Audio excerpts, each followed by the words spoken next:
নাটোরের বনপাড়ায় নির্মাণাধীন পাওয়ার প্ল্যান্টে ডাকাতির ঘটনায় ১৩ ডাকাত সদস্যকে গ্রেপ্তার করেছে পুলিশ। এ সময় উদ্ধার করা হয়েছে লুণ্ঠিত ৩৫০ পিস ব্যাটারি ও একটি ট্রাক। দুপুরে পুলিশ সুপারের কার্যালয়ে এক প্রেস ব্রিফিংয়ে এসব তথ্য জানায় পুলিশ সুপার আব্দুল ওয়াহাব।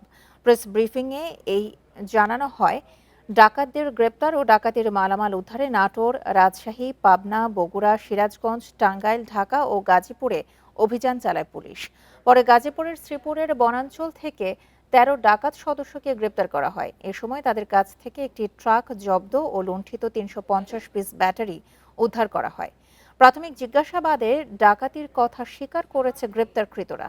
এর আগে গত ২৬শে মার্চ রাতে নির্মাণাধীন পাওয়ার প্ল্যান্টের নৈশ প্রহরীদের জিম্মি করে প্রায় ২ কোটি টাকার মালামাল লুট করে নিয়ে যায় ডাকাত দল। এই ঘটনায় অজ্ঞাতনামা ৩৫ থেকে ৪০ জনকে আসামি করে মামলা করেন পাওয়ার প্ল্যান্টের দায়িত্বরত কর্মকর্তা অনিক কুমার বিশ্বাস।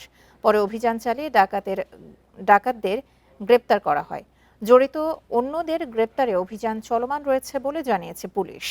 এই জিনিসটা রিকভার করা সম্ভব হয়েছে।